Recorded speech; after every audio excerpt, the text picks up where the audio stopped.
الحمدللہ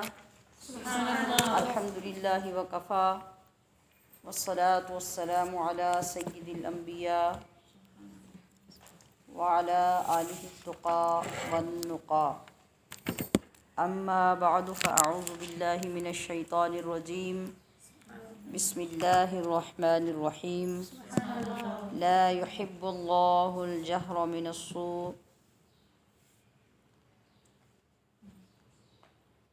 صدق اللہ مولانا العظیم وبلغنا رسوله النبی الکریم الامین اللہم ارنا الحق حقا وارزقنا اتباعا وارنا الباطل باطلا وارزقنا اجتنابا اللہم انفعنا بما علمتنا وعلمنا ما ينفعنا وزدنا علما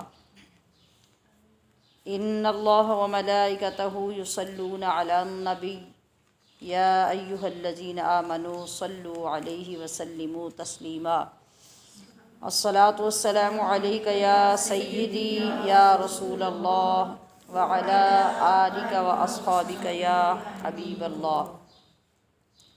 ہم نغمہ قرآنی دنیا کو سنا دیں گے، ہر فرد کو ہم اس کا دیوانہ بنا دیں گے۔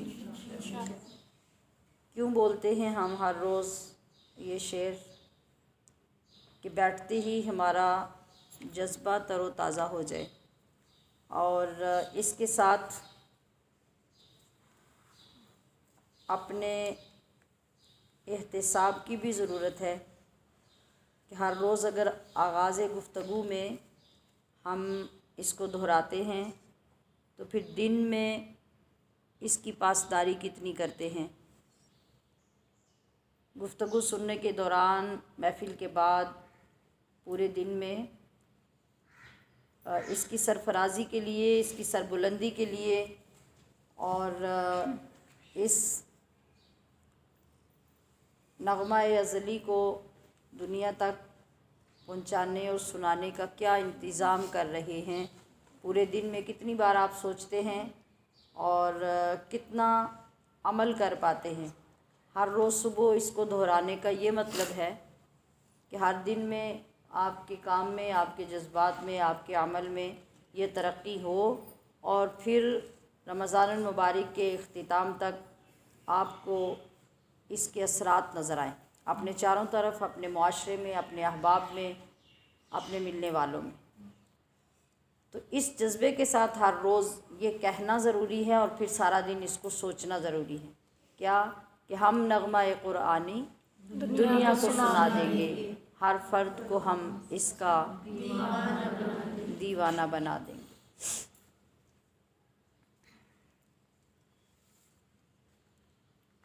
آج 7 رمضان المبارک کی یہ نشست، جس کی گفتگو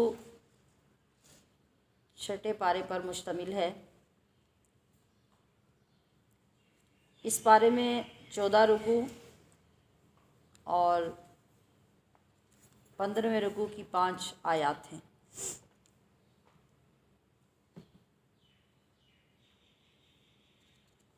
جس کی تفصیل یہ ہے کہ پہلے 4 رکوع پچھلے پارے میں شروع ہونے والی سورۃ النساء کے ہیں، اور اگلے 10 رکوع اور 5 آیات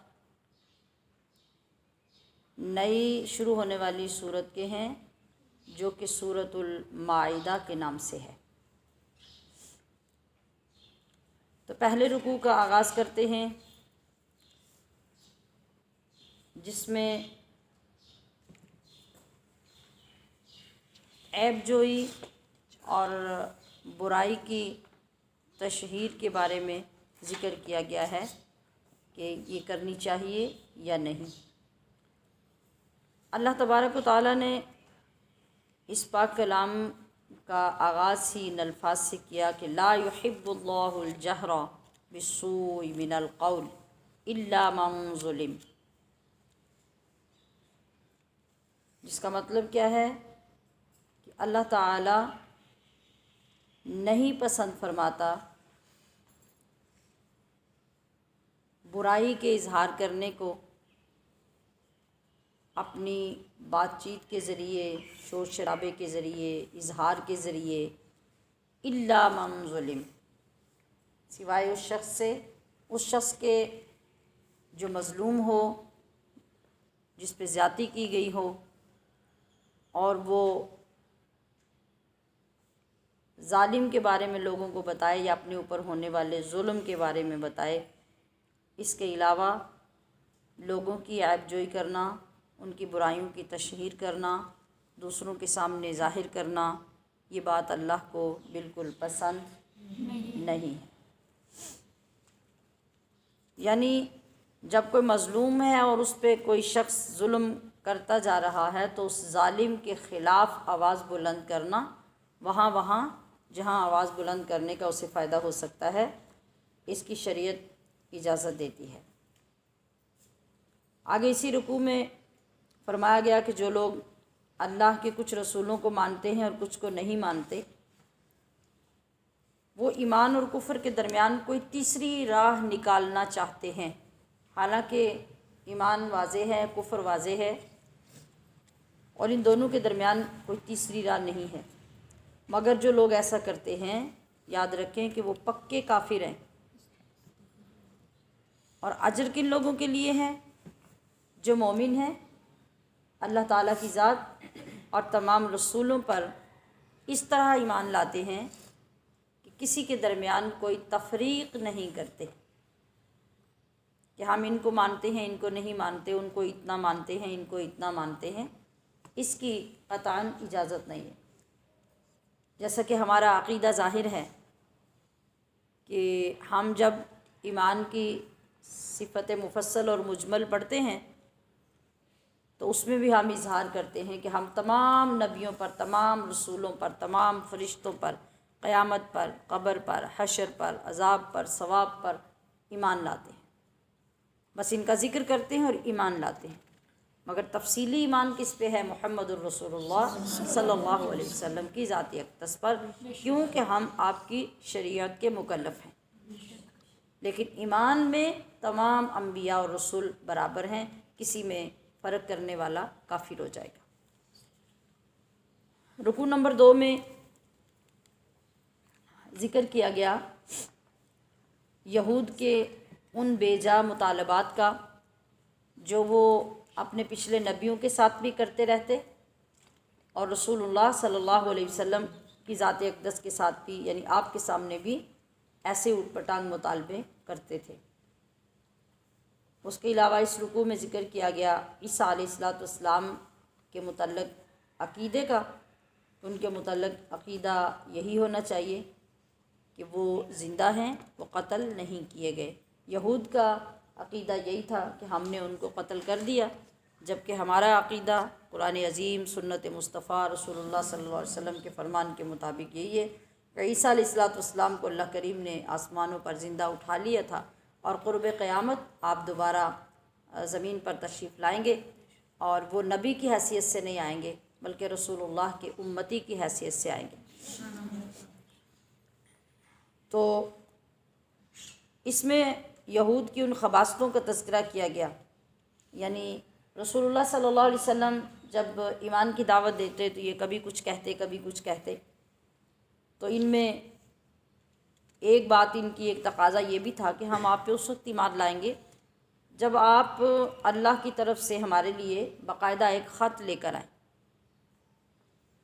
کیسی بے سر و پا بات ہے کہ ایک خط لے کر آئیں، تو اللہ تعالیٰ نے پھر خود رسول اللہ کی طرف سے جواب میں ارشاد فرمایا کہ اے حبیب، آپ ان کے ان بے جا سوال و جواب پر دل برداشتہ نہیں ہوں۔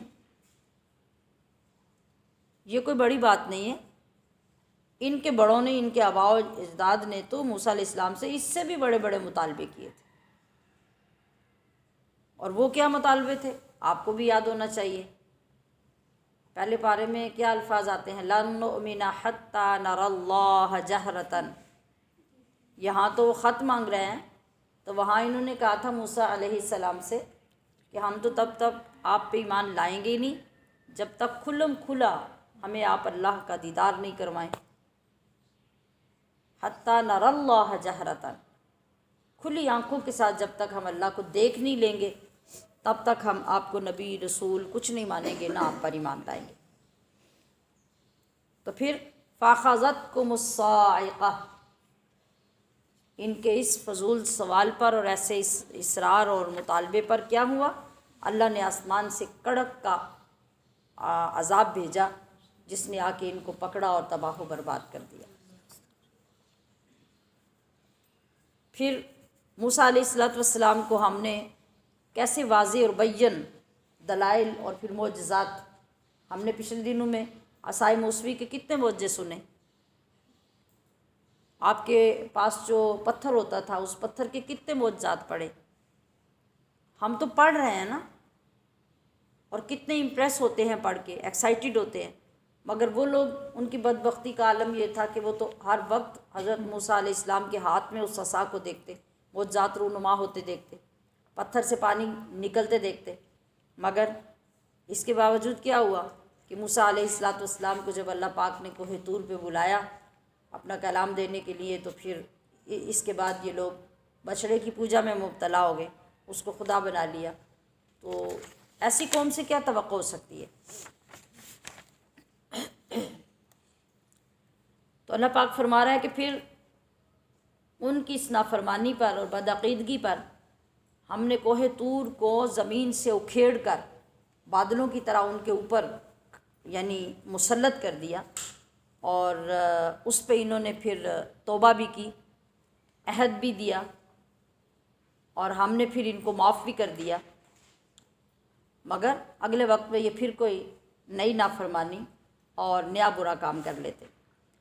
پھر ہم نے ان کو حکم دیا کہ یہ بیت المقدس میں داخل ہو جائیں اور وہاں جا کر اس قوم سے لڑیں جس قوم نے ان کی زمین پہ قبضہ کر رکھا ہے، تو ہم ان کو فتح دیں گے۔ ہم نے وعدہ کیا ان سے کہ ہم تمہیں کامیاب کریں گے اور تمہیں فتح دیں گے اور ان لوگوں کو مغلوب کر دیں گے، مگر ان لوگوں نے ہمارے وعدے پہ یقین نہیں کیا اور اس کی نافرمانی کی۔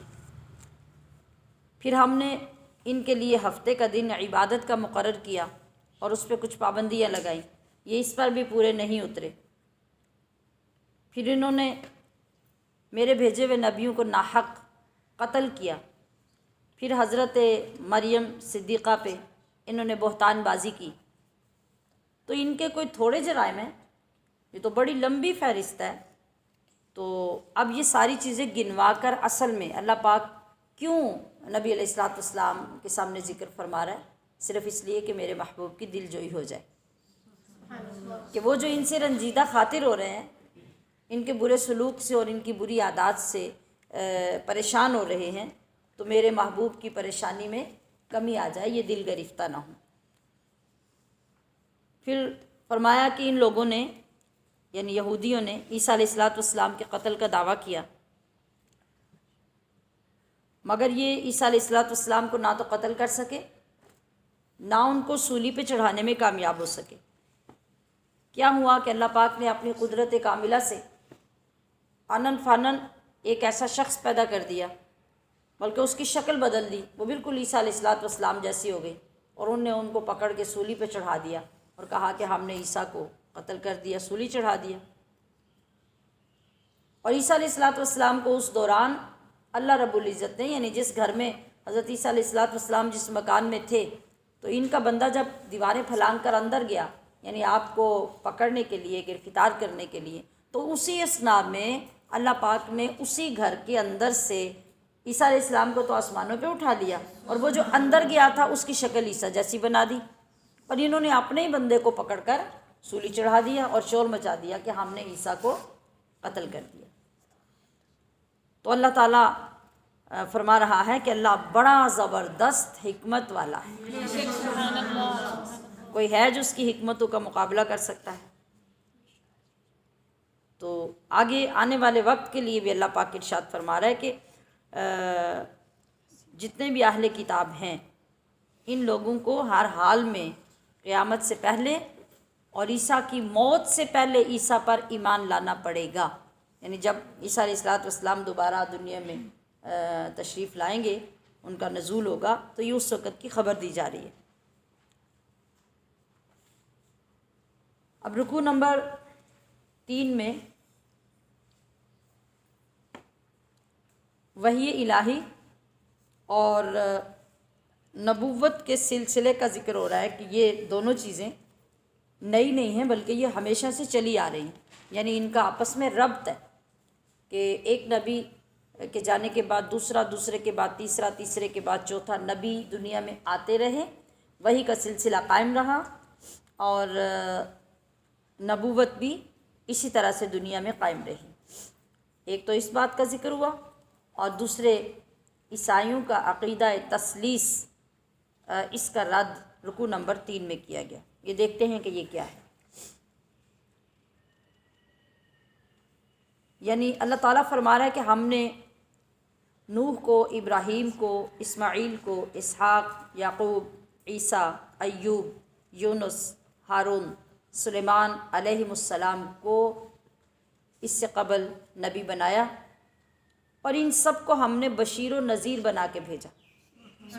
بشیر و نذیر سمجھتے ہیں؟ یعنی بشیر وہ جو جنت کی خوشخبریاں دینے والا ہو، اور نذیر وہ جو دوزخ کے عذاب سے ڈرانے والا۔ تو یہ کام ہر نبی کرتا رہا، اپنی امت کو سب بتاتے رہے۔ کیوں؟ کہ اتمام حجت ہو جائے، بعد میں کوئی بھی امت یہ نہ کہے کہ ہمیں کسی نے بتایا نہیں۔ تو آپ کو بھی، یعنی اے پیارے حبیب صلی اللہ علیہ وسلم، آپ کو بھی نبی برحق بنایا گیا ان انبیاء کی طرح۔ تو اگر یہ لوگ یعنی یہودی آپ کی نبوت کی گواہی کے لیے تیار نہیں ہیں تو اس سے آپ کو کوئی فرق نہیں پڑتا۔ اللہ تعالیٰ آپ کا گواہ ہے، فرشتے آپ کے گواہ ہیں، تو اس سے بڑی گواہی اور کیا ہوگی؟ جو آپ کا انکار کرے گا وہ گمراہ ہوگا، وہ کبھی بخشا نہیں جائے گا، نہ منزل مقصود تک پہنچے گا۔ نجات کس میں ہے؟ عالمین میں، ہر دور میں، ہر زمانے میں، ہر قوم میں بسنے والے لوگوں کے لیے نجات اس صورت میں ہے جب وہ آقا نامدار صلی اللہ علیہ وسلم پر ایمان لائیں گے۔ اس کے بغیر نجات نہیں، یہ تو اللہ کا فیصلہ آ چکا۔ پھر قرآن کریم نے اس گفتگو کے بعد ذکر کیا عیسائیوں کا، یہ تو یہودیوں کی بات ہو رہی تھی، عیسائیوں کا ذکر کیا کہ تم لوگ اپنے دین میں مبالغہ مت کیا کرو، ادب و احترام بھی اگر ہو تو اس کی ایک حد ہوتی ہے اور اس کو اپنی حد میں رہنا چاہیے۔ جس وقت آپ ادب و احترام میں بھی حد تجاوز کر جاتے ہیں تو گمراہی شروع ہو جاتی ہے۔ تو عیسائی کیا کرتے تھے؟ ان کا ایک گروہ تو کہتا تھا کہ عیسیٰ خدا ہے، یعنی اللہ ہے، کہ وہ اللہ کا ایک حصہ ہے، وہ اللہ ہی ہے۔ دوسرا گروہ کہتا کہ یہ اللہ کا بیٹا ہے، اور تیسرا گروہ کیا کہتا کہ وہ اللہ، حضرت مریم اور عیسیٰ، ان تینوں میں سے وہ ایک تیسرا ہے۔ یعنی یہ 3 طرح کے عقائد تھے۔ یہ 3 میں سے تیسرا جو ہے اسی کو عقیدہ تثلیث کہا جاتا ہے۔ مثلث بھی اسی سے ہی ہوتا ہے نا۔ مثلث کسے کہتے ہیں؟ جس کے 3 کونے ہوتے ہیں، ٹرائی اینگل جو ہوتا ہے۔ تو یعنی وہ 3، یعنی ایک خدا، ایک حضرت مریم اور ایک عیسیٰ، یعنی 3 میں سے یہ تیسرا ہے۔ تو حقیقت کیا ہے؟ حقیقت یہ ہے کہ عیسیٰ تو اللہ کے رسول ہیں، اس کا کلمہ ہے اور پاکیزہ روح ہے۔ اللہ تو وحدہ لا شریک ہے، وہ بیوی سے، اولاد سے اور ان کے رشتے سے پاک ہے۔ یہ انہیں سمجھایا گیا کہ جو بیٹا ہوتا ہے وہ باپ کی جنس سے ہوتا ہے، تو اللہ کھانے پینے سے پاک ہے، بیوی رکھنے سے، اس کی ضرورت سے پاک ہے، اللہ موت سے پاک ہے۔ جبکہ عیسیٰ علیہ السلام کو موت بھی آئے گی، ان کی پیدائش بھی ماں کے پیٹ سے ہوئی، وہ کھاتے پیتے بھی تھے، سوتے جاگتے بھی تھے، تو اس میں اللہ کا ہم جنس ہونا تو پایا ہی نہیں گیا، تو پھر وہ اللہ کے بیٹے کیسے ہو سکتے؟ یہ چیزیں اس رکوع میں سمجھائی گئیں۔ رکوع نمبر 4 میں کلالہ شخص کی وراثت کا ذکر کیا گیا۔ اب سب سے پہلے تو آپ کو یہ سمجھنا ہے کہ کلالہ کیا ہوتا ہے۔ کلالہ وہ شخص ہوتا ہے جس کی کوئی اولاد پیچھے کوئی نام و نشان نہ ہو. پنجابی میں جسے کہتے ہیں اوتر نہ خطر ہونا، جس کا پیچھے کوئی نہ نشان ہو، نہ آگے کوئی ہو نہ پیچھے ہو، اس کو عربی میں کلالہ کہتے ہیں. تو جب یہ بندہ دنیا سے جائے گا تو اس کی جو پراپرٹی ہوگی، جو مال اس کا ہوگا، جو وراثت ہوگی، اس کا کیا حکم ہوگا. تو اس صورت کے آخر میں اللہ تبارک و تعالیٰ نے اس شخص کی وراثت کے بارے میں، پیچھے ہم نے جو پڑھا وہاں تو یہ تھا کہ کوئی بھی بندہ جب دنیا سے جاتا ہے اس کے پیچھے رشتہ دار کون کون ہوتے ہیں وہ دیکھا جاتا ہے. تو شریعت نے ان کے حصے مقرر کیے ہیں، ہر ایک کو اس کے مطابق حصہ تقسیم کر کے دے دیا جاتا ہے. اب یہ جو کلالہ شخص ہے جس کے ماں باپ بھی نہیں ہیں، جس کی اولاد بھی نہیں ہے، تو اس کی پراپرٹی جب ترکہ یا وراثت بنے گی تو اس کا کیا ہوگا. تو اس کے بارے میں یعنی مختصر یہ بتایا گیا کہ اگر اس کی صرف ایک بہن ہو، سگی بہن ہو، تو جتنا اس کا مال ہوگا اس میں سے اسے آدھا حصہ دے دیا جائے گا. اور اگر اس کا بھائی ہو تو بھائی کو سارا مال دے دیا جائے گا. تو اگر 2 بہنیں ہوں تو پھر 2/3 بہنوں کو دے دیا جائے گا. اور اگر اس مرنے والے کے بھائی اور بہنیں دونوں ہوں تو پھر جتنا مال ہوگا اس کے برابر حصے کر کے 2 حصے بھائی کو دے دیے جائیں گے، ہر ایک کو 2 حصے، اور اس سے آدھا یعنی ایک حصہ بہن کو دے دیا جائے گا. یہ بتایا گیا کہ کلالہ شخص کی وراثت کا یہ حکم ہوگا. اور پھر رکوع کے آخر میں یہ فرمایا کہ تمہیں گمراہی سے بچانے کے لیے اللہ تعالیٰ اپنے احکام کھول کھول کر بیان کرتا ہے تاکہ تم آخرت کے عذاب سے بچ جاؤ، دنیا میں بے انصافی کرنے سے بچ جاؤ، ظلم کرنے سے، کسی کا حصہ کھانے سے بچ جاؤ. اور اللہ تعالیٰ ہی ہے جو ہر چیز کو مکمل طور پہ جانتا ہے. اب اس اشارے سے اور پیچھے وراثت کے احکام بیان ہونے سے یہ معلوم ہوتا ہے کہ اللہ تبارک و تعالیٰ نے کسی بھی رشتے کو محروم نہیں کیا، حتیٰ کہ قرآن کریم میں یہاں تک بھی مروت کا حکم دیا گیا کہ اگر تم مرنے والے کا مال، اسباب ترکہ تقسیم کرنے لگو تو اس میں دور کے رشتہ دار بھی اگر اس تقسیم کے وقت میں موجود ہوں اور غریب مسکین بھی اگر موجود ہوں تو ان کا بھی دل نہ توڑو، ان کو بھی کچھ نہ کچھ اس میں سے دے دو تاکہ وہ بھی خوش ہو جائیں. تو عزیز رشتہ دار، حقدار جو ہیں، سوچئے پھر شریعت کے نزدیک ان کی ویلیو کتنی ہے اور ان کو دینے کی تاکید کتنی ہے. تو اس قدر ایک حصے دار کا حصہ بیان ہو جانے کے باوجود بھی آج ہمارا معاشرہ وہاں کا وہاں کھڑا ہے. ہماری زمینیں صرف بھائیوں کے لیے ہوتی ہیں، ہماری جائیدادیں صرف بھائیوں کے لیے ہوتی ہیں، بینک بیلنس صرف بھائیوں کے لیے ہوتا ہے. اور اگر کوئی بہن غریب بھی ہو بیچاری، جس کے پاس گزر بسر کرنے کے لیے بھی اسباب نہ ہوں، تو اس کا بولنا سب سے بڑی اپنی بے عزتی، اپنی تذلیل سمجھی جاتی ہے. اور اس بولنے کے بعد پھر اس بہن کے لیے میکے کے دروازے بند کر دیے جاتے. وہ ظلم، وہ جہالت آج بھی اسی طرح قائم ہے. کیوں؟ اس لیے کہ انہوں نے قرآن کو اپنے لیے ہدایت کی کتاب سمجھا ہی نہیں، اپنے لیے ضابطہ حیات تصور کیا ہی نہیں. اگر اس پر ایمان لایا ہوتا، یہ سخت جملہ بول رہی ہوں میں، اگر اس پر ایمان لایا ہوتا تو پھر یہ حالات نہ ہوتے. تو نتیجہ کیا نکلا کہ جو لوگ آج بھی اپنی بہنوں، بیٹیوں کو وراثت سے محروم رکھتے ہیں اور پھر اس پہ ڈٹ جاتے ہیں، پھر اس پہ ہٹ دھرمی کا مظاہرہ کرتے ہیں، تو گویا ان کا ایمان قرآن پر ہے ہی نہیں. قرآن تو ایمان لانے کے لیے، تو قرآن پہ ایمان لانے کا کیا مطلب ہے کہ جو بھی احکام، جو فرائض، جو واجبات، جو بھی اس میں بیان کیا گیا ہے اس کو اول تا آخر مکمل طور پہ مانا جائے. جب آپ ایک آیت کا بھی انکار کرتے ہیں تو کافر ہو جاتے ہیں. تو اتنا بڑا جو سلسلہ ہے اور اتنا بڑا ایک چیپٹر ہے قرآن مجید کے اندر ترکے کا، وراثت کا، تو جب آپ اس کا انکار کریں گے تو پھر آپ کا ایمان قرآن پہ باقی رہ جائے گا؟ ہرگز نہیں. یہ بہت سیریس بات ہے، بہت سنجیدہ بات ہے. اور ایسا نہیں ہے کہ یہاں پہ صرف مرد ہی اس کے اندر انوالو ہوتے ہیں. یہاں ٹریجڈی ہماری یہ ہے کہ عورت ہی اس سے محروم ہوتی ہے اور عورت ہی عورت کو محروم کرنے میں اپنا کردار ادا کرتی ہے۔ جی اب تفصیل کا وقت ہو تو پھر تو میں تفصیل بیان کروں نا، اشارات دینے کا یہ مطلب ہے کہ اس پہ سوچئے، غور کیجئے۔ عورت جب ساس بنے گی تو بہو کو اگر شوہر کے فوت ہو جانے کے بعد وراثت ملے گی تو وہ لینے دے گی؟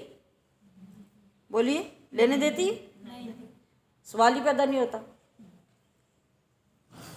اسی طریقے سے بھابھی ہے تو اس کی نند کو کچھ حصہ مل رہا ہوگا تو وہ بھائی کو کہاں تک بہکائے گی، کہاں تک گمراہ کرے گی؟ وہ کبھی بھی نہیں لینے دے گی۔ اور اپنا جہیز، اپنی رخصتی سب بھول کر وہ اس کو یہ پٹیاں پڑھا رہی ہوگی کہ تسی جہیز تھوڑا دے دیتا ہے، انہوں زیور تھوڑے پا دیتے ہیں، اب اس کا کون سا حصہ باقی رہ گیا؟ تو یہ ساری چیزیں ہمارے ہی غور کرنے کی ہیں، اور اگر ہم اس میں انوالو نہ بھی ہوں تو جو مرد بن رہا ہے وہ بھی تو آپ کی گود میں بن رہا ہے نا، اس کو بھی تو جوان ہونے تک تیار آپ نے کرنا ہے نا، اللہ کے احکام آپ نے سکھانے ہیں۔ تو پھر بہت اہم ذمہ داریاں تو آپ کی ہر دور میں رہتی ہیں۔ اب اس کے بعد سورۃ المائدہ کا آغاز ہو رہا ہے، اور یہ سورت بھی مدنی سورت ہے جس میں 120 آیات ہیں اور 16 رکوع ہیں۔ سورۃ المائدہ۔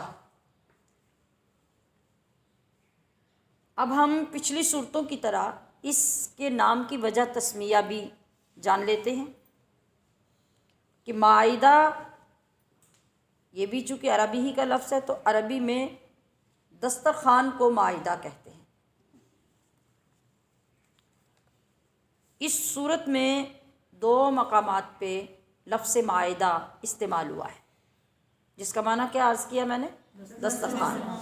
تو اس نسبت سے اس صورت کا نام سورہ مائدہ ہوا۔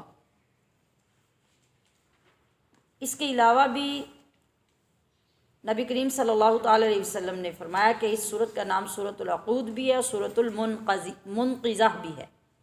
سورۃ العقود اور سورۃ المنقذہ یہ کس نسبت سے ہیں؟ نبی علیہ الصلوۃ والسلام کا فرمانا ہے کہ اس کا نام سورۃ منقذہ اس لیے ہے کہ یہ سورت اپنے پڑھنے والوں کو عذاب کے فرشتوں سے بچاتی ہے۔ منقذہ کا مطلب ہے بچانے والی، اور عقود عقدن کی جمع ہے۔ عقد کا مطلب ہوتا ہے گرا، اور اصطلاح شریعت میں عقد کسے کہتے ہیں؟ وعدے کو، عہد کو۔ تو اس صورت میں چونکہ عہد اور وعدے پورے کرنے کا تاکید کے ساتھ حکم بھی آیا ہے، اس نسبت سے اس کا یہ نام بھی ہے، اور منقذہ اس نسبت کی وجہ سے، اور مائدہ کس وجہ سے کہ اس میں دسترخوان کا ذکر کیا گیا۔ اور جیسا کہ میں نے چند دن پہلے آپ کو ایک آیت کریمہ رزق میں کشائش اور برکت کے لیے بتائی تھی کہ آپ لوگ اسے یاد کریں اور افطاری کے وقت اسے پڑھنے کی عادت بنائیں، تو تمام وہ لوگ جنہیں تنگ دستی، غریبی، مفلسی کا شکوہ ہے اور تنگی گھروں کے اندر ہے، غریبی ہے، اللہ کریم اپنی رحمت سے اس کو توانگری میں تبدیل فرما دے گا۔ وہ اسی صورت کی یہی آیت تھی، ربنا انزل علینا مائدۃ من السماء۔ آپ نے دیکھا اس کے اندر لفظ مائدہ آیا ہے، یعنی اس کا مطلب بھی یہ ہے کہ اے ہمارے رب آسمان سے ہمارے لیے دسترخوان یعنی خوان نازل فرما۔ یہ اسی صورت میں آگے چل کے آئے گا۔ تو پھر اللہ پاک نے حضرت عیسیٰ علیہ الصلوۃ والسلام کے حواریوں کے کہنے پر جب آپ نے دعا کی تو اللہ نے اس دعا کو قبول کیا۔ اس کا ذکر آگے چل کے ہم پڑھتے ہیں۔ تو یہاں آگے صورت کا رکوع نمبر، یہ پارے کا رکوع نمبر 5 آ رہا ہے۔ اس میں وعدے پورے کرنے کا حکم آیا اور دین کی تکمیل کا ذکر آیا، یعنی اللہ تبارک و تعالیٰ نے اپنے حکموں کی تعمیل کرنے کا، یعنی وہ کیا ہوتا ہے؟ وہ بندے کا اللہ سے وعدہ ہوتا ہے، اور جو تم آپس میں ایک دوسرے کے ساتھ وعدے کرتے ہو ان پر بھی تاکیداً حکم نازل ہوا کہ ان کو پورا کرو۔ حدیث پاک میں ہے کہ جس شخص کا وعدہ نہیں اس کا ایمان نہیں، جس کا عہد نہیں اس کا دین نہیں، ایمان نہیں۔ تو یہ پہچان ہے مومن کی کہ اگر وہ وعدہ پورا کرتا ہے تو گویا وہ اپنے ایمان کو، دین کو سنبھالے ہوئے ہے۔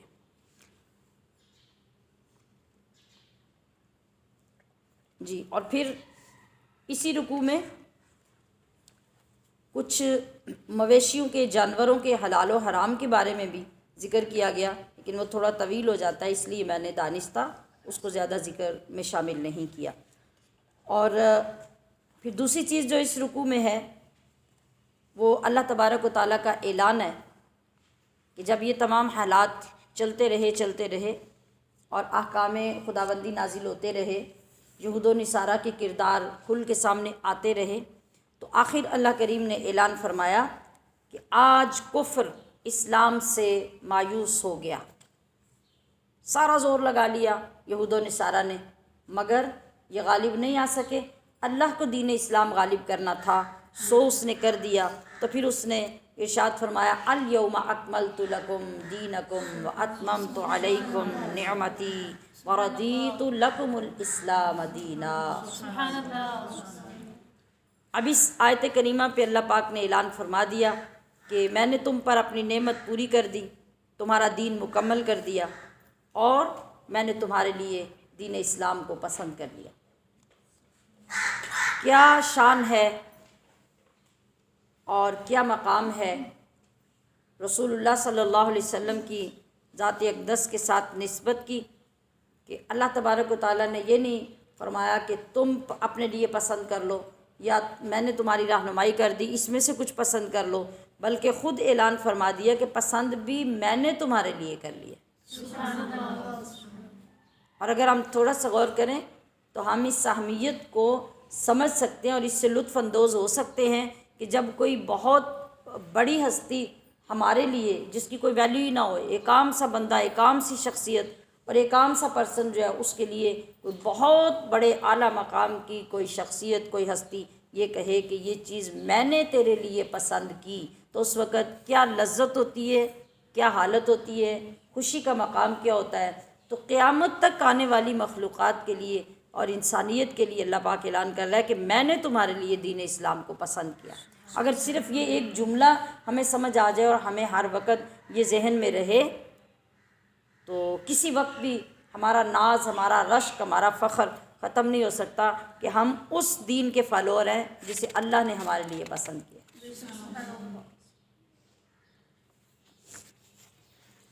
رکوع نمبر 6۔ رکوع نمبر 6 میں وضو کے احکام، اس کے فرائض، پھر دوبارہ سے وضو کے ساتھ اس کا متبادل تیمم، ان کا ذکر کرنے کے بعد پھر اللہ پاک نے عدل و انصاف کا حکم اس رکوع میں ارشاد فرمایا ہے۔ ارشاد ہوتا ہے کہ اے لوگوں، یعنی اے ایمان والو، جب تم نماز کے لیے کھڑے ہونے سے یہ مراد ہے کہ جب تم نماز کی تیاری کے لیے اٹھو تو سب سے پہلے کیا کرو؟ وضو کر لو۔ اذا قمتم الى الصلاة فاغسلوا وجوهكم وأيديكم الى المرافق وامسحوا برؤوسكم وارجلكم الى الكعبين۔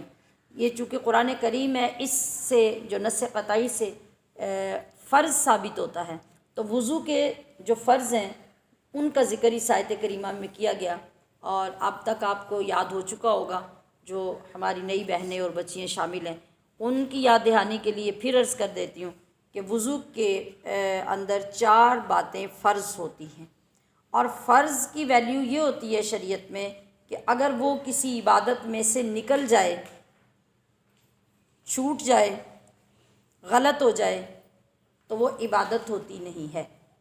کچھ چیزیں نمازوں میں فرض ہوتی ہیں، کچھ روزے میں فرض ہوتی ہیں، کچھ وضو میں فرض ہوتی ہیں، کچھ غسل میں فرض ہوتی ہیں، تو ان ساری چیزوں کا خیال رکھا جائے گا۔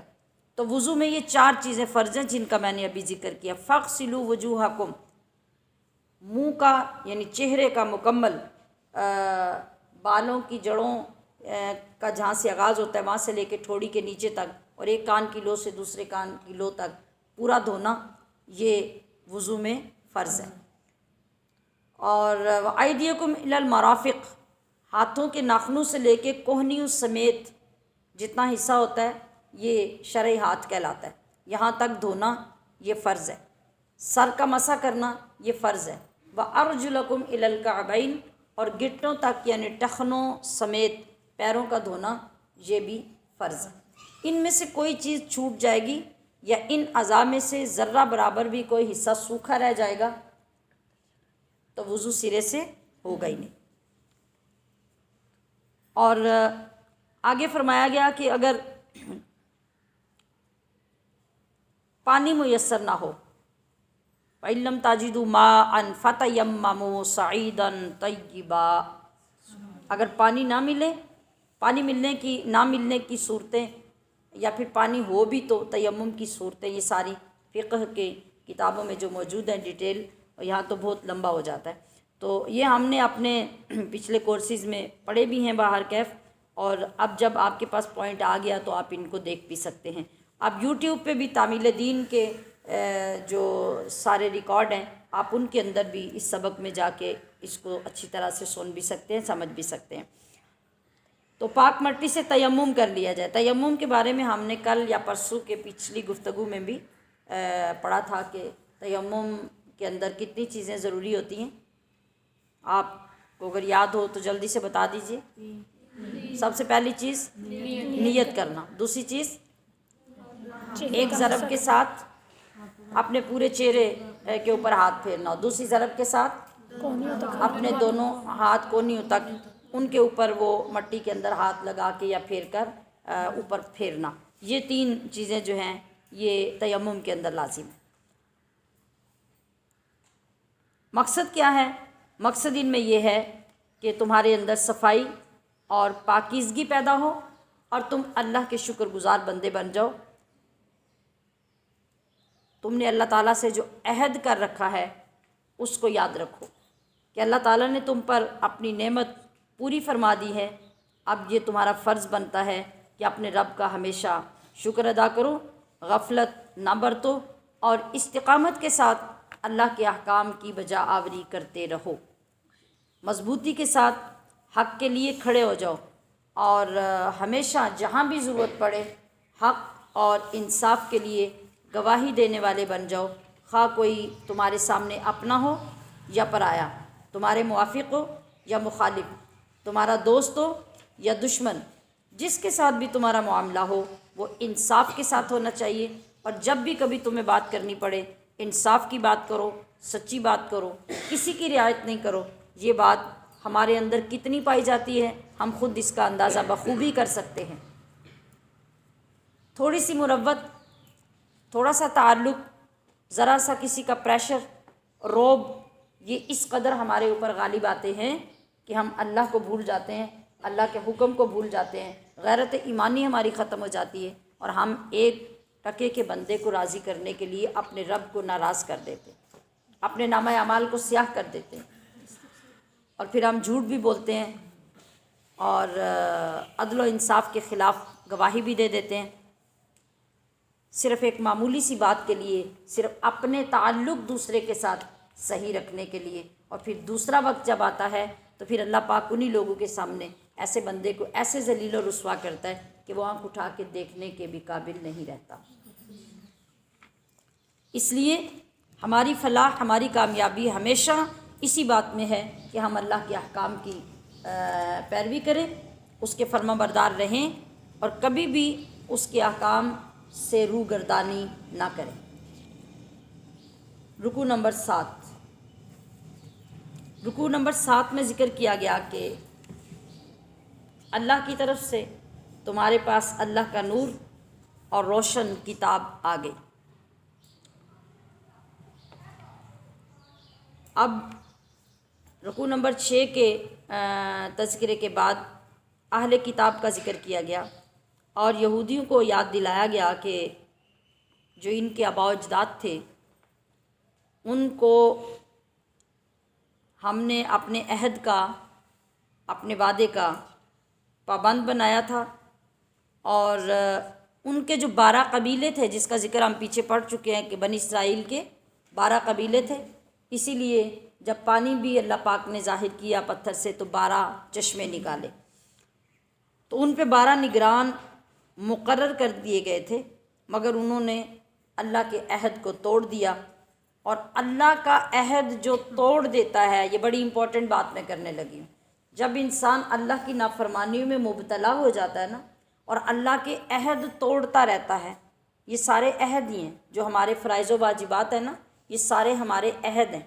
اللہ نے ہماری روح سے یہ عہد لے رکھے ہیں، ہم یہ عہد کر کے آئے ہوئے ہیں کہ ہم نے اللہ کی فرما برداری کرنی ہے، اس کے فرائض و واجبات کو ادا کرنا ہے۔ جب دنیا میں آ کے ہم یہ نہیں کرتے اور ان عہدوں کو توڑ دیتے ہیں تو اس کی نحوست کیا آتی ہے کہ بندے کے دل کے اندر سے نرمی اور رقت ختم ہو جاتی ہے اور بندہ پتھر دل ہو جاتا ہے۔ یہ بہت غور طلب بات ہے۔ تو یہی ان کے ساتھ ہوا، اللہ پاک اسی چیز کا ذکر یہاں فرما رہا ہے۔ پھر فرما رہا ہے کہ عیسائیوں کو بھی عہد و پیمان کا پابند بنایا گیا مگر انہوں نے بھی عہد توڑ دیا، وہ بھی اس کے مرتکب ہوئے۔ تو پھر کیا ہوا؟ پھر اس کی نحوست اور اس کے برے اثرات کی وجہ سے ان کے اندر ایک دوسرے کی عداوت اور بغض جیسی خطرناک بیماری پیدا ہو گئی، آپس میں ہی پھوٹ پڑ گئی۔ اور یہی ہوتا ہے، یہ جو ہمارے گھروں کی بے اتفاقیاں، ہمارے گھروں کی لڑائیاں جھگڑے، یہ کیوں ہیں بھلا؟ اس لیے کہ ہم نے اللہ کے عہد توڑ دیے ہوئے ہیں۔ ہم نماز کی طرف نہیں جاتے، ہم فرائض و واجبات کی طرف نہیں جاتے، جو عبادات اور جو احکام ہمارے لیے لازم قرار دیے گئے ہیں ہم ان کی پرواہ بھی نہیں کرتے، انہیں پیٹھ پیچھے ڈالے رکھتے ہیں۔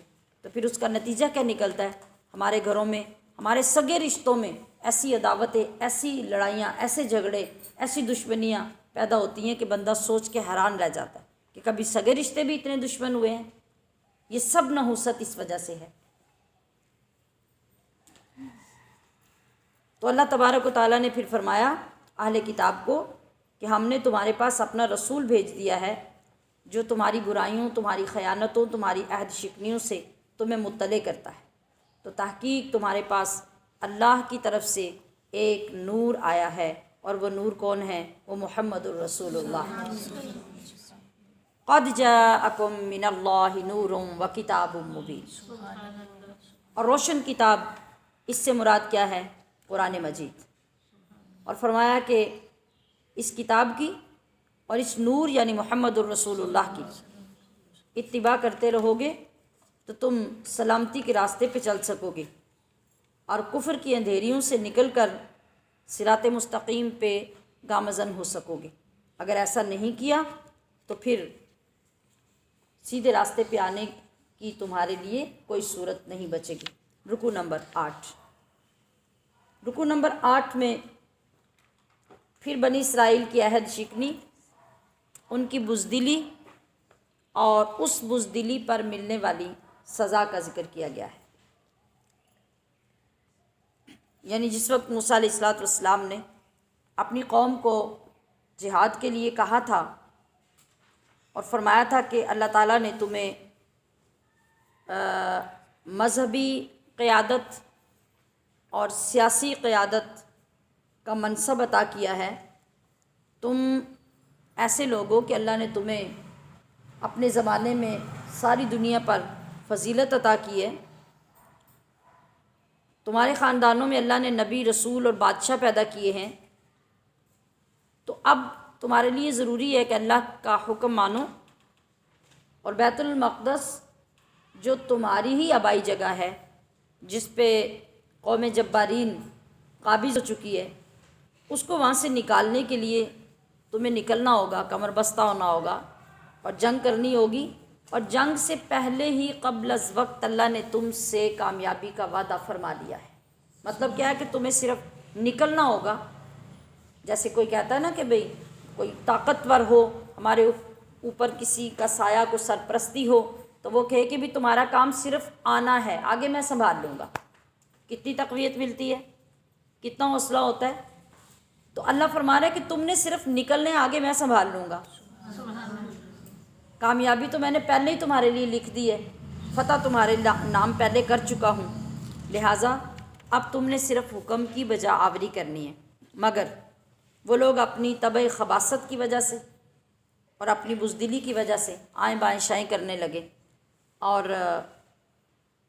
وہ جانے کے لیے تیار نہیں۔ شارٹ سا ہم نے پیچھے بھی پڑھا تھا کہ وہ اس قوم کے ساتھ جنگ لڑنے کے لیے تیار نہیں ہوئے، بلکہ کہنے لگے کہ اے موسیٰ ہم تو گھبراتے ہیں، وہ لوگ اتنے بڑے طاقتور، اتنے قداور ہیں اور اس قدر صحت مند ہیں کہ ہم تو ان سے ٹکر نہیں لے سکتے۔ فَاذْهَبْ أَنْتَ وَرَبُّكَ فَقَاتِلَا إِنَّا هَاهُنَا قَاعِدُونَ۔ ہٹ دھرمی اور بے حیائی کا عالم یہ تھا کہ صاف یہ کہا کہ موسیٰ فَاذْهَبْ أَنْتَ وَرَبُّكَ، کہ اے موسیٰ تو جا اور تیرا رب جائے، فقاتلا تم دونوں جا کے لڑو، انا ہاہنا قاعدون ہم تو یہ بیٹھے ہوئے ہیں۔ یہی وہ وقت تھا جہاں پہ اللہ پاک نے ان کو جو میدان تیہ میں بھٹکنے کے لیے چھوڑ دیا، تو یہ لوگ نہیں گئے اور 40 سال اللہ پاک نے ان کو وہیں پہ سرگرداں رکھا۔ مگر قربان جائیں کہ جب مصطفیٰ کریم صلی اللہ علیہ وسلم کا دور آتا ہے اور روزے کی حالت ہے، شدت کی گرمی ہے، چند لوگ اپنے سے 3 گنا زیادہ لشکر کے سامنے جانے کے لیے تیاری کر رہے ہیں۔ اب جب رسول اللہ کی زبان اقدس سے نکلتا ہے کہ ہمیں اسلام کے لیے جنگ لڑنی ہے اور ان لوگوں کا مقابلہ کرنا ہے اور اسلام کو بچانا ہے، اسلام کو عزت دینی ہے، تو اب صحابہ کرام اٹھتے ہیں اور عرض کرتے ہیں یا رسول اللہ ہم قوم موسیٰ کی طرح یہ نہیں کہیں گے کہ ہم تھوڑے لوگ ہیں تو ہم ان لوگوں کے ساتھ کیسے جا کے لڑیں، آقا ہماری تو جانیں آپ پہ قربان ہیں، ہم آپ کے دائیں بھی کھڑے ہو کے لڑیں گے، بائیں بھی لڑیں گے، آگے بھی لڑیں گے، پیچھے بھی لڑیں گے۔ تو بس اللہ پاک نے اسی وجہ سے رسول اللہ صلی اللہ علیہ وسلم کی گناہ گار امت کے لیے بھی بخشنے کے اتنے راستے رکھے ہیں کہ وہ اپنے نبی کے وفادار ہیں، گناہ گار ضرور ہیں مگر غدار نہیں ہیں۔ رکوع نمبر 9، زمین پہ ہونے والا پہلا قتل اور زمین میں فساد بپا کرنے کی سزائیں۔ یہ تو مشہور بات ہے، بہت سے لوگ جو کم سے کم پڑھے لکھے ہیں انہیں بھی پتہ ہے کہ دنیا میں سب سے پہلا قتل کہاں ہوا، کیسے ہوا، کس نے کیا۔ پھر بھی یاد دہانی کرا دیتی ہوں کہ یہ حضرت آدم علیہ السلام کے پہلے 2 بیٹے حابیل اور قابیل، ان کی لڑائی ہوئی اور اس لڑائی میں قابیل نے حضرت حابیل کو قتل کر دیا۔ قابیل چھوٹا بھائی تھا، حضرت حابیل بڑے بھائی تھے، چھوٹے بھائی نے بڑے کو قتل کر دیا۔ اور پہلا قتل ہوا، سبب کیا تھا؟ سبب یہ تھا کہ نظام اس وقت دنیا کا یہ تھا کہ حضرت حوا علیہ السلام کے ہاں جب بچے کی ولادت ہوتی تو ہر وقت میں جوڑا بچے پیدا ہوتے۔ پنجابی میں کہتے ہیں نا کہ یہ جوڑا پیدا ہوا ہے، یعنی جڑواں بچے، ایک، اور ترتیب یہ ہوتی کہ ایک بیٹا ایک بیٹی، ایک بیٹا ایک بیٹی، اسی طرح پیدا ہوتے۔ اب چونکہ ایک ہی ماں ایک ہی باپ دنیا میں تھا تو اب اس کو آگے بڑھانے کا جو اللہ نے نظام بنایا، اس کو حلال کیا، اس کا طریقہ یہ تھا کہ ایک وقت میں جو جوڑا بچے پیدا ہوتے وہ دوسرے وقت کے جوڑے کے لیے گویا نامحرم ہوتے۔ سمجھ رہے ہیں؟ یہ شارٹ بتا رہی ہوں میں۔ آپس میں جو جوڑا پیدا ہوا ہے وہ آپس میں ایسے ہوتے جیسے سگا بھائی سگی بہن ہے، مطلب نکاح حرام ہے۔ اور دوسرے وقت کا جو جوڑا ہوتا وہ بھی آپس میں ایسے ہی ہوتے، لیکن پہلا جوڑا دوسرے جوڑے کے لیے، دوسرا پہلے کے لیے نامحرم کی طرح ہوتا، اس کا نکاح اس سے، اس کا نکاح اس سے حلال تھا۔ ایک ہی جوڑے کے جو بیٹا بیٹی تھے ان کا آپس میں نکاح ایسے ہی حرام تھا جیسے بہن بھائی کا، پھوپھی بھتیجے کا، خالہ بھانجے کا، اس طرح حرام تھا۔ تو اب اللہ کے حکم کی خلاف ورزی اور اس کے حلال رشتے کو حرام کرنے کا جو پہلا کام دنیا میں ہوا وہ وہی ہوا کہ قابیل نے کہا کہ جو میرے ساتھ لڑکی پیدا ہوئی ہے میں تو اسی سے نکاح کروں گا، اور جو حابیل کے ساتھ پیدا ہوئی ہے میں اس سے نکاح نہیں کروں گا، اور حابیل کو اپنی بہن یعنی اپنے ساتھ پیدا ہونے والی لڑکی سے نکاح نہیں کرنے دوں گا۔ یہ نافرمانی سامنے آئی اور بات بڑھی، فساد زیادہ ہوا، اور انجام یہ ہوا کہ قابیل نے اس حسد کی وجہ سے، یعنی اس اپنے ساتھ پیدا ہونے والی بہن کے ساتھ جو حسد پیدا ہوا حابیل کے لیے، اس کی وجہ سے کیا کیا؟ حابیل کو قتل کر دیا۔ یہ پہلا قتل تھا دنیا میں۔ اس سے پہلے نہ قتل ہوا، نہ قبر بنی، نہ دفن ہوا، نہ کفن ہوا۔ اب قتل تو کر دیا غصے میں، ہوش تو بعد میں آتی ہے۔ اب وہ لاش کندھوں پہ اٹھا کے پوری دنیا میں پھر رہا کہ اب کروں کیا؟ حضرت آدم آئے تو پتہ چل جائے گا، میرا سارا پول کھل جائے گا۔ اب میں نے اس کو چھپانا ہے تو میں کروں کیا؟ اس کو کدھر کروں؟ چونکہ اس سے پہلے دنیا میں کوئی واقع ہی نہیں ہوا تھا، اس لیے پتہ ہی نہیں تھا کہ کرنا کیا ہے۔ تو پھر اللہ پاک نے اس مصیبت سے چھٹکارے کے لیے اور آگے دنیا کی تعلیم کے لیے 2 کوے اس جگہ پہ ظاہر کیے۔ 2 کوے آئے، وہ آپس میں لڑے، اور لڑائی کے بعد ایک نے دوسرے کو مارا۔ جب ایک مر گیا، اب دوسرے نے فوری طور پہ اپنی چونچوں کے ساتھ زمین کھودی، کھود کر اس کو گھسیٹ کے اس کے اندر ڈالا، اور پنجوں کے ساتھ مٹی کھینچ کھینچ کر اس کے اوپر ڈال کے مٹی برابر کر دی۔ یہ طریقہ سکھایا اللہ نے بندے کو مرنے کے بعد دفن کرنے کا۔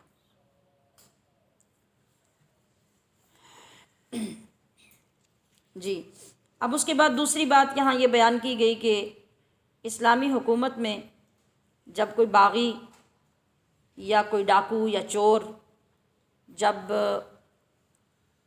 امن تباہ کرنے کے لیے اور فساد پیدا کرنے کے لیے کوئی کام کرتے ہیں تو اس وقت یہ حکم دیا گیا کہ انہیں ملک بدر کر دیا جائے، یا پھر مخالف سمجھ کے ان کے ہاتھ اور پیر کاٹ دیے جائیں اور انہیں پھانسی پہ لٹکایا جائے۔ یہ آغاز کا حکم تھا۔ آگے چل کے پھر جیسے جیسے وقت بدلتا گیا، حالات بدلتے گئے، احکام بھی بدلتے جاتے ہیں۔ تو رکوع نمبر 10 میں وسیلہ اختیار کرنے کا حکم، چوری کرنے کی شرعی سزا اور اختیارات مصطفیٰ کا ذکر کیا گیا ہے۔ ایمان والوں کو تقوی پہ کاربند رہنے کے لیے، اللہ کا قرب حاصل کرنے کے لیے نیک اعمال اور مرشد کامل کو وسیلہ بنانے کا اور جہاد فی سبیل اللہ میں مصروف ہو کر دائمی کامیابی حاصل کرنے کا طریقہ بتایا گیا ہے اور دعوت دی گئی ہے۔ اس آیت کریمہ میں ہمارے آج کے دور میں بہت سی بحثیں، بہت سے عقیدے جنم لیتے ہیں، بہت ساری وضاحتیں پیش کی جاتی ہیں، جبکہ اکثر مفسرین اکرام نے لکھا ہے کہ یہاں وسیلے سے مراد مرشد کامل ہے۔ بعض لوگ یہ کہتے ہیں کہ یہاں وسیلے سے مراد اعمال صالحہ ہیں، نیک اعمال، یعنی نماز وسیلہ ہے، روزہ وسیلہ ہے، تلاوت وسیلہ ہے۔ اگر یہی وسیلہ تھا تو پھر اعمال صالحہ کا ذکر پہلے تقوی کی بات کر کے کر دیا گیا۔ تقوی نیک اعمال سے اور برے اعمال کو چھوڑنے سے حاصل ہوتا ہے نا۔ یا ایھا الذین آمنوا اتقوا اللہ وابتغوا الیہ الوسیلۃ وجاہدوا فی سبیل اللہ لعلکم تفلحون، یہ آیت کریمہ ہے۔ اور اس میں کس چیز کا پہلے ذکر ہوا؟ یا ایھا الذین آمنوا اتقوا اللہ، نیک اعمال کا ذکر تو اس کے اندر آ گیا۔ آگے کہا وابتغوا الیہ الوسیلہ، کہ اللہ کی طرف جانے کے لیے وسیلہ تلاش کرو۔ تو یہ وسیلہ کون ہے؟ یہ وسیلہ وہ ذات ہوگی جو آپ کو دائیں بائیں غلط راستے کی طرف نکلنے سے بچاتی بچاتی رب کی طرف لے جائے گی۔ اور تفاسیر کے اندر ہے کہ وسیلہ جنت میں وہ اعلیٰ ترین مقام ہے جو نبی کریم صلی اللہ علیہ وسلم کے لیے اللہ پاک نے بنایا ہے۔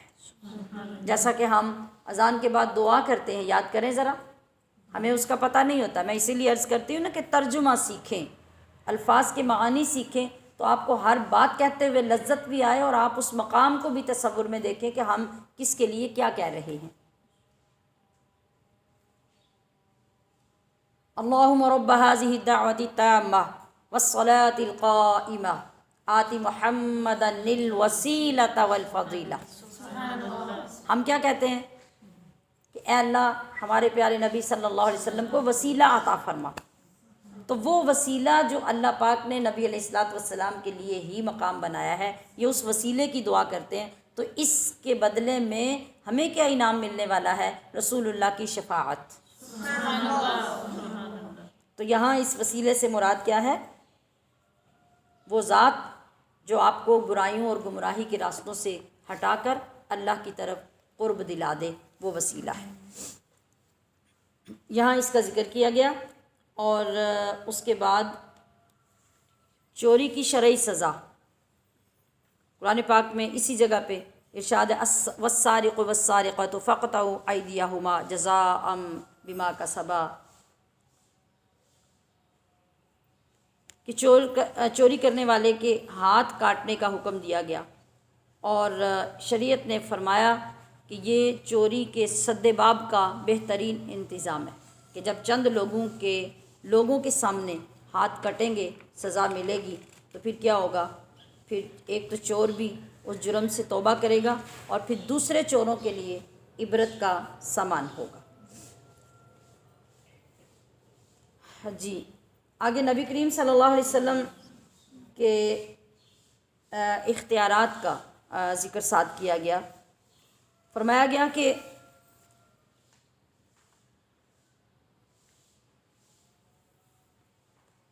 آپ صلی اللہ علیہ وسلم کو یہ فرمایا گیا کہ آپ ان یہودیوں اور عیسائیوں کی نازیبا حرکات پر پریشان نہیں ہوں اور نہ ہی غمگین ہوں۔ یہ لوگ تو پرانے مجرم ہیں، اللہ کے کلام میں تبدیلی کرنا، جھوٹ گھڑنا، حرام خوری کرنا، یہ تو گویا ان کی گھٹی میں شامل ہو چکا ہے، اور یہ ایسے لا علاج مریض بن چکے ہیں کہ اب اللہ پاک نے ان کو چھوڑ دیا، اب اللہ بھی یہ نہیں چاہتا کہ یہ پاک صاف ہوں، لہٰذا دنیا اور آخرت میں ان کے لیے اللہ پاک نے عذاب عظیم لکھ دیا ہے۔ آپ اس سے نہ گھبرائیں، نہ پریشان ہوں۔ اللہ تعالیٰ نے آپ کو اختیارات بھی عطا فرمائے ہیں، آپ جو چاہیں ان کے حق میں فیصلہ کریں، آپ ان کے فیصلے کے پابند نہیں ہیں۔ رکوع نمبر 11 میں فوجداری قوانین کا ذکر کیا گیا، یعنی جب کوئی معاشرے میں زیادتی کرے، کسی کے ساتھ ظلم کرے، مار پٹائی کرے، قتل و غارت کرے، تو اس کے بدلہ لینے کا طریقہ کیا ہوگا؟ آنکھ کے بدلے آنکھ، کان کے بدلے کان، دانت کے بدلے دانت۔ لیکن اگر کوئی متاثرہ شخص درگزر کر لیتا ہے اور معافی کا فیصلہ کر لیتا ہے، تو اللہ تعالیٰ اس کے لیے گناہوں کی معافی کا وعدہ کرتا ہے۔ یعنی یہ اگر زیادتی کرنے والے کو دنیا میں معاف کرے گا، تو اللہ تعالیٰ اس معاف کرنے والے کے گناہ معاف فرما کے اسے جنت کا مقام عطا فرمائے گا۔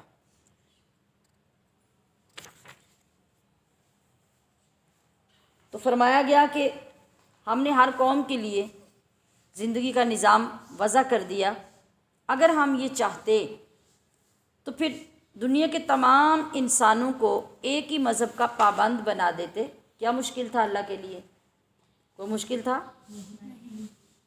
یہ اختلاف ہوتا ہی نہ، مگر فرمایا کہ حکمت یہ ہے کہ دنیا دارالامتحان ہے، یعنی یہ امتحان کی جگہ ہے، اگر اس میں امتحان نہیں لیا جائے گا تو پھر آخرت کی سزا جزا کیسے ہوگی؟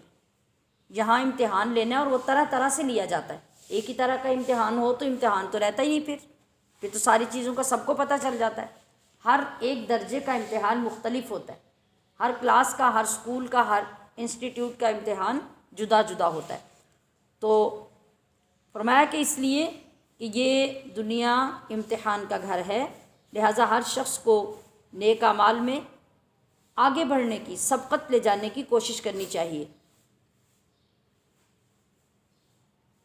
یقین اور ایمان کے حاملین کے لیے اللہ سے بہتر، اللہ سے بڑھ کر قانون سازی کون کر سکتا ہے؟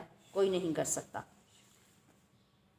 تو یہ قانون سازی اللہ نے ہمارے لیے کی، اور اس پہ کاربند رہنا ہمارے لیے لازم اور ہماری فلاح و نجات کا باعث ہے۔ رکوع نمبر 12 میں فرمایا گیا کہ یہود و نصارہ سے تمہارا دلی میلان اور دلی تعلق نہیں ہونا چاہیے، اس سے منع کر دیا کہ جو لوگ اہل کتاب سے دوستی کریں گے وہ قلبی مریض ہوں گے، لہٰذا تمہیں ان سے دوستی کرنے کی اجازت نہیں دی گئی، اس سے منع کیا گیا ہے، ورنہ ان کے ساتھ دوستی کر کے تمہاری معیشت، تمہارا معاشرہ سب تباہ ہو جائے گا۔ تو یاد رکھیے کہ اگر کوئی اسلامی نظام زندگی کو چھوڑ کر مرتد ہو جاتا ہے تو اسلام کو اس کے مرتد ہونے سے کوئی فرق نہیں پڑتا، نقصان کس کا ہوگا؟ وہی جو سیدھے راستے سے ہٹے گا۔ اللہ تعالیٰ کو بھی اس سے کوئی فرق نہیں پڑتا، دین کو اس سے کوئی فرق نہیں پڑتا، اس کے لیے کیا مشکل ہے کہ تم نافرمان ہو جاؤ گے تو پوری کی پوری قوم کو نیست و نابود کر کے اللہ نئے ایسے لوگ لے آئے جو اللہ سے پیار کریں اور اللہ ان سے پیار کرے، اس کے لیے کیا مشکل ہے؟ تو یہ ساری چیزیں تو تمہیں سمجھانے کے لیے بیان کی جاتی ہیں۔ رکوع نمبر 13 میں بتایا گیا کہ یہودی انتہائی دھوکے باز قوم ہے، اور یہ آج تک پوری دنیا میں یہ ثابت ہو رہا ہے کہ یہودی دھوکہ باز قوم ہے، سب سے خطرناک قوم ہے،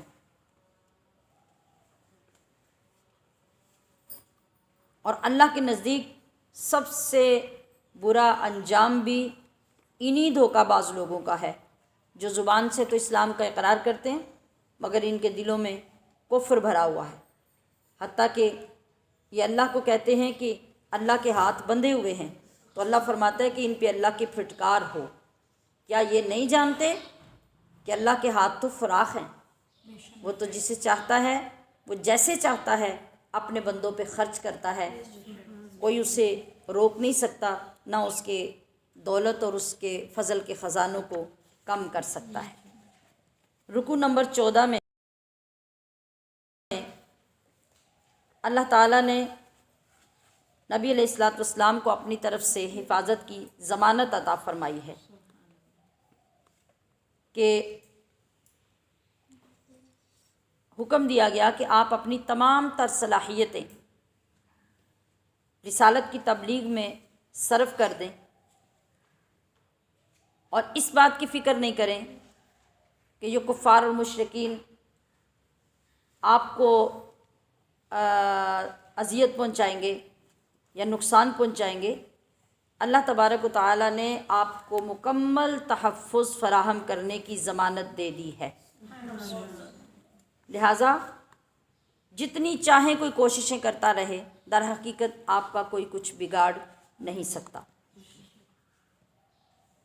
رکوع نمبر 15 کی جو کچھ آیات آگے شامل ہیں اس میں رسول نصارہ کے 2 گروہوں کا ذکر کیا گیا، یعنی بنی اسرائیل پہ حضرت عیسیٰ اور حضرت داؤد کی زبان سے لعنت کی گئی، کیونکہ یہ وہ لوگ ہیں جو نافرمان اور حد سے بڑھنے والے ہیں اور بزدل ایسے ہیں کہ یہ بے حس ہو چکے ہیں، ایک دوسرے کو برائیوں سے منع نہیں کرتے، اور آج بھی ان کی دوستی مشرکوں اور خدا کے منکروں کے ساتھ ہے، لہٰذا ان کی برائیوں سے تمہیں اچھی طرح واقف ہونا چاہیے۔ اور فرمایا نصارہ کو بھی مخاطب کر کے کہ تم میں بعض ایسے لوگ ہیں جو عالم بھی ہیں، تارک الدنیا بھی ہیں، اپنی حق پسندی کی وجہ سے ان ایمان والوں سے محبت بھی کرتے ہیں، یعنی ایک گروہ نصارہ میں یہ ہے اور دوسرا وہ ہے جس کی کیٹیگری پہلے بیان کی گئی۔ اللہ پاک ہمیں اس پاک کلام سے سچی محبت عطا فرمائے۔ وآخر دعوانا